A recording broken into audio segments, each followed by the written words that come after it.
excited because I got the new MacBook Air with the new M1 chip in it. I'm super excited to compare it to my old MacBook. This one's actually honestly not even that old. It's the 2019 one, but they changed the chip and the processor and everything, so it is probably gonna be a lot better. And the main reason that I did this is because running Final Cut Pro on a MacBook Air is not really something you can usually do. But I've heard lots of great things about being able to run it on this one, and so I'm excited to give it a try. But I just wanted to take you along for the unboxing.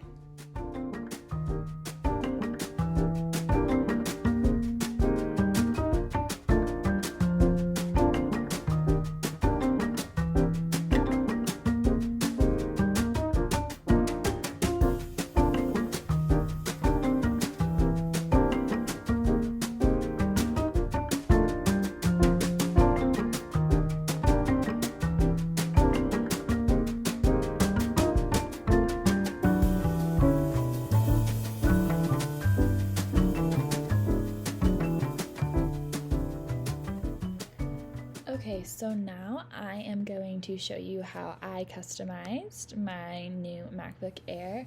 Some of these things you may not already know how to do, so feel free to fast forward through them if you do.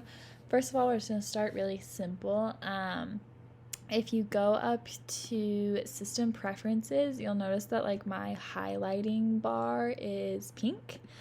I always change that. Usually it starts as blue, I think, and so I'll always change my like accent color to be pink, and then also the highlighting color, but I mean you can make them like anything, so then they'll like change just based on the color that you pick. But I always leave pink for me just because that's my favorite color. And then also up here you can change like to be in dark mode, light mode, or just auto, but I usually just leave mine in light just because that's what I prefer. And then also, if you didn't know, you can change your default web browser to be whatever you want. I usually just use Safari, which I know a lot of people aren't the biggest fan of Safari, but I actually don't mind it, so that's typically what I use. So that's how you change that. Next, I'm going to show you how to create widgets. So I don't typically use this feature very much just because I don't really like it a whole lot, but a lot of people do, and it is kind of a cool thing that you can do to like customize it. So I'm still going to show you how to do it. Okay, so if you click over here, it'll pull up this little widget section. And so I have like my Apple Calendar to show what's gonna happen tomorrow. And then these two I made in the app you can download called Dash. So if you just go to the App Store and then type in Dash, it'll pull up this app. And then you can create different widgets on here. So a lot of people will just create like photos and stuff to have. And so this is like a photo that I added. And then you can also make a calendar and stuff. And I have seen other people add like quotes from Pinterest and stuff to kind of customize this and make it cute.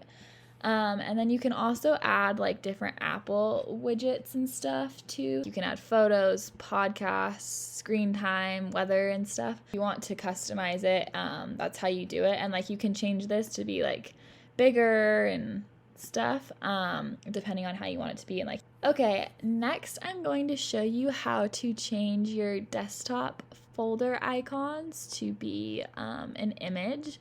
So I have these flowers. I actually made these on Canva. You can go to Pinterest and like type in desktop icons.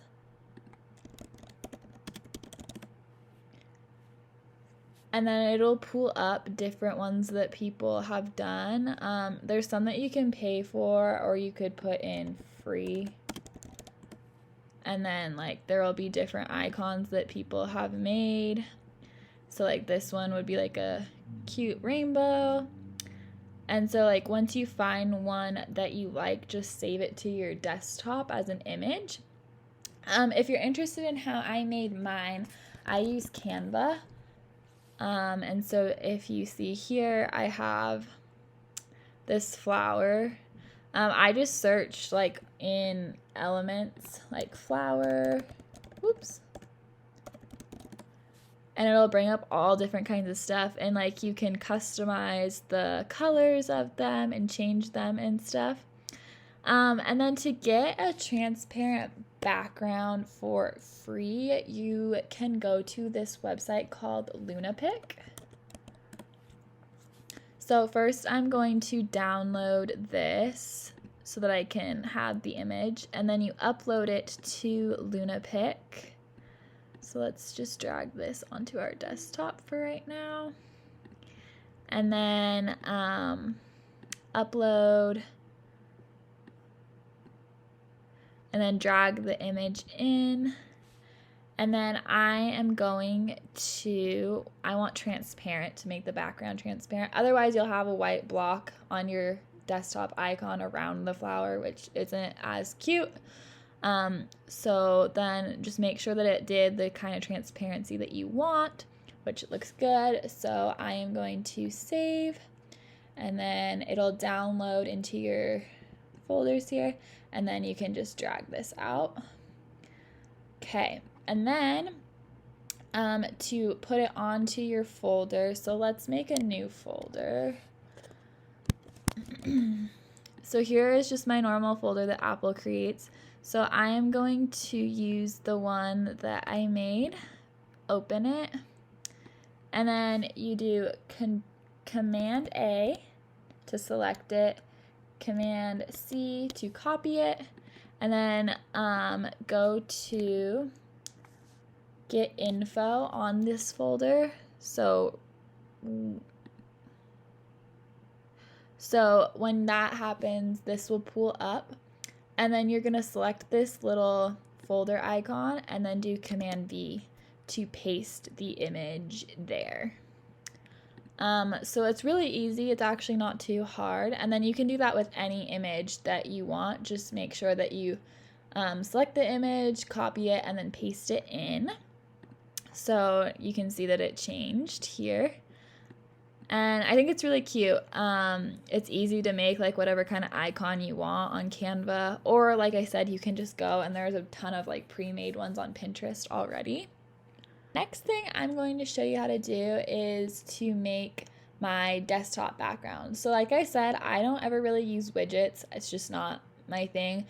I prefer having like this little setup on my desktop, so I can't click on any of these pictures or anything because it is just technically an image.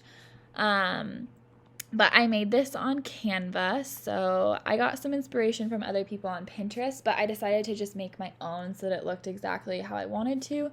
Okay, so if I go back to Canva and open this up, I'll show you how I did this. So I went ahead and made this calendar myself just with text boxes. It did take a little while, but I thought it looked nice and was worth the end result. And then this background, I just searched for a desktop wallpaper template, and this is what pulled up over here. And so I just deleted the heart, and then I did change the coloring a little bit to be more of a different pink for me, but you can search for different desktop backgrounds on here pretty easily and find one you like. And then I just made a text box here and filled it in with pink so that I had a place for my folder icons to sit nicely. And then here I just made some photo like frames for these pictures that I wanted on my desktop that I could have added into Widgetsmith too. And it would have given a similar thing. I just liked the look of it on my desktop. And then because this is my husband and son, I put a cute little quote from Cinderella. And you can I just made this little quote thing on Canva also in a separate document, and then I copy and pasted it over. You could also really easily just make it right here if you just made a text box like this.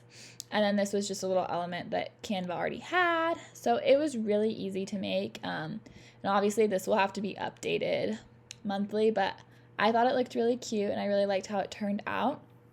So if you were to make one on Canva, you just would download it like an image, just typical. You can also go and search Pinterest for a ton of different desktop wallpapers. If you just type that into Pinterest, you'll find a lot of different really cute options that people have already done for you. But I just wanted to get like exactly what I wanted, so I made my own. Okay, and then if you go to your system preferences and go to desktop and screensaver, you can pull this image in.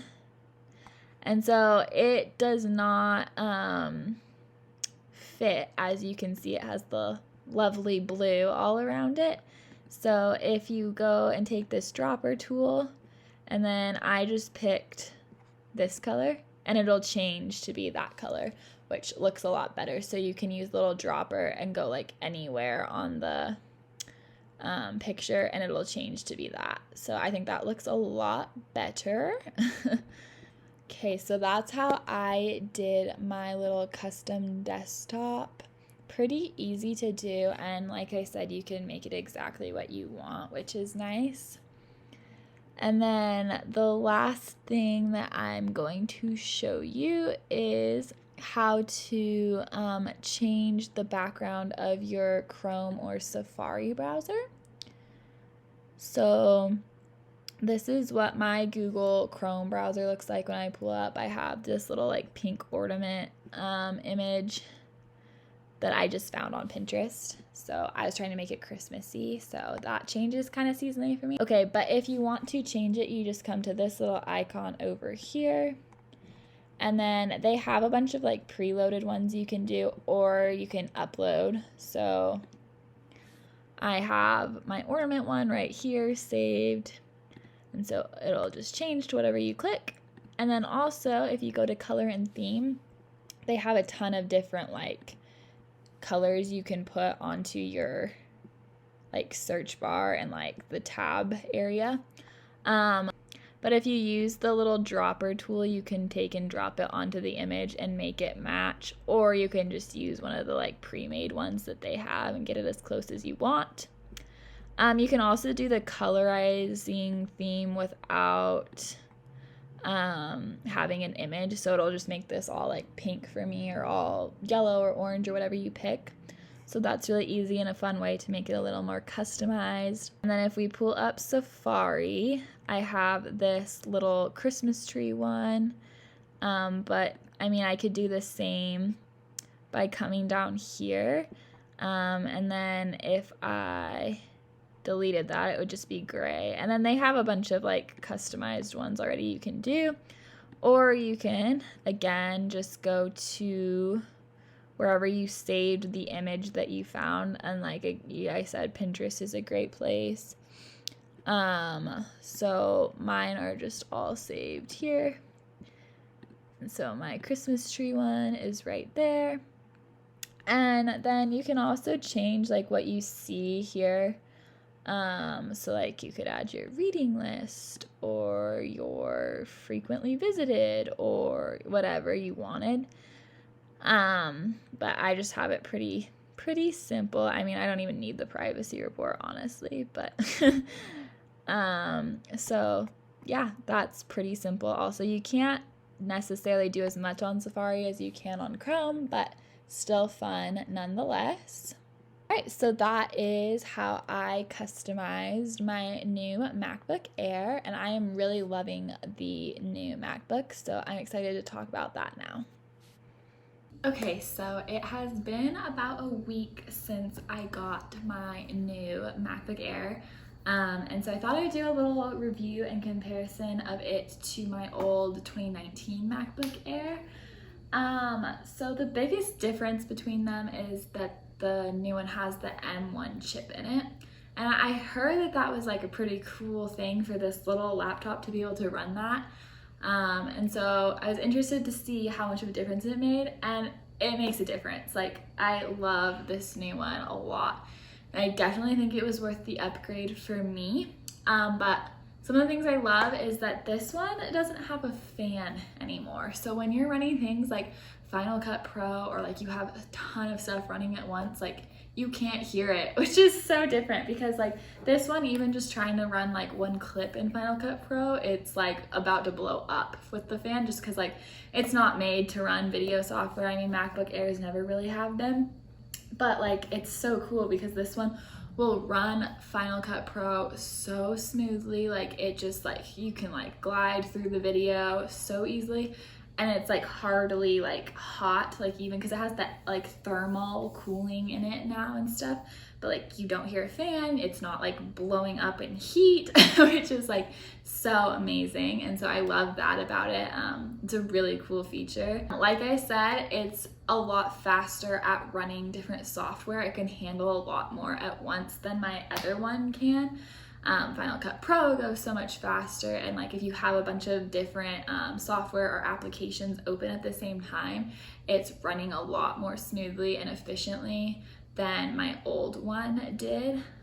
So that is a major plus. Like if you're running tons and tons of different like software and application at once and you just need it to run smoothly, this is definitely worth the upgrade.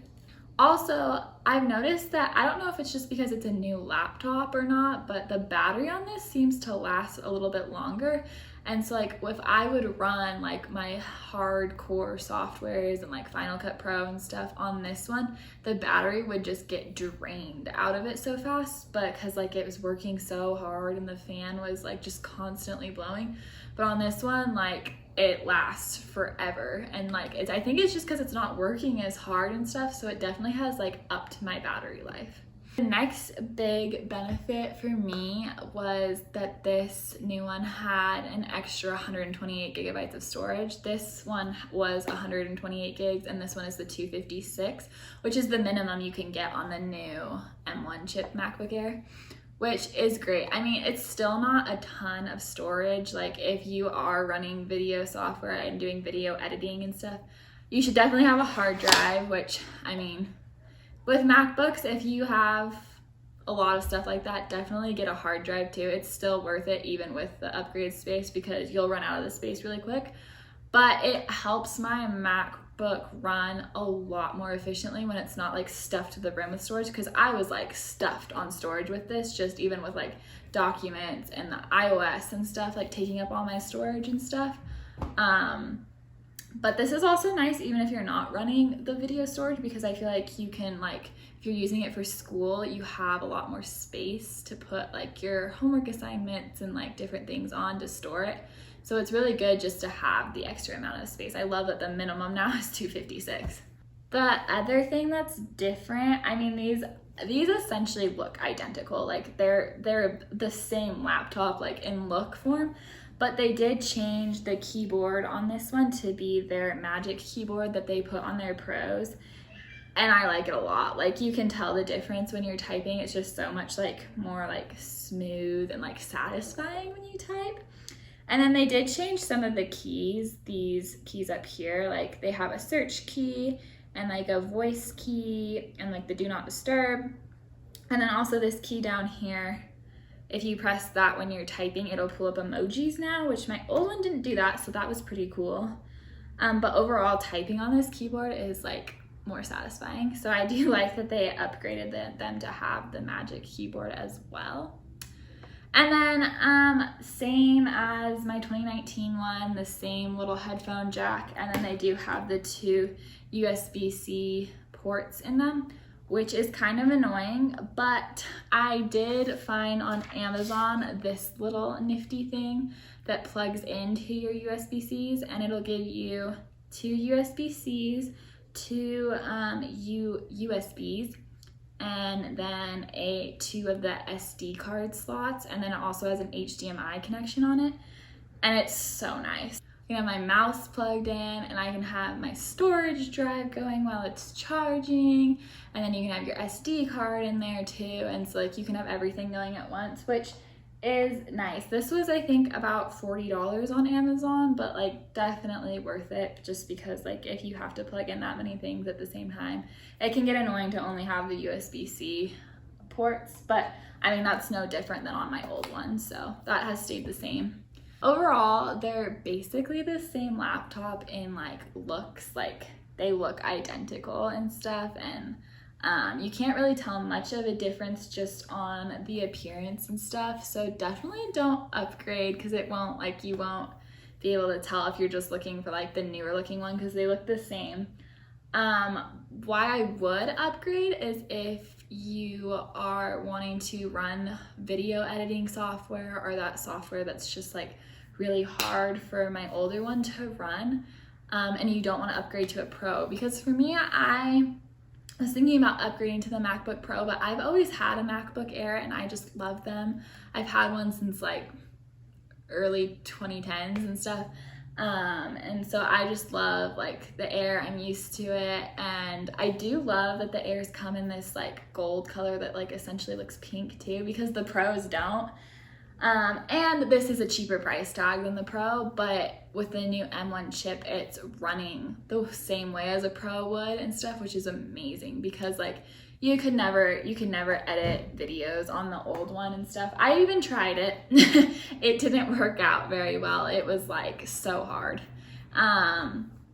So if you are running like video editing software or stuff that would be hard, I would upgrade to it. But if you do have the 2019 one and you just kind of use it for like personal use or school or work even, and you're not running a bunch of like hard applications or software, then there's not a huge reason to upgrade to it. I mean, like I said, there's the benefit of like no fan, which is really cool, and like the display and the keyboard seem a little better and stuff, but I don't think it's worth upgrading, especially if yours still works just fine. But if you are looking at upgrading to like the Pro, but want like a cheaper price tag, or you just like the MacBook Air, then it is worth it. I definitely think it was worth it for me to do it. So overall, I really like it, and I am amazed at like how fast it runs and how efficiently it runs in comparison, because like I said, they look identical, but the chips in it really do make a big difference. So that was my review. I hope you enjoyed this video and that you were able to get some tips and tricks from the customization, or able to figure out if maybe this MacBook Air is the right thing for you. Thank you so much for watching, and I hope to see you again soon. Bye.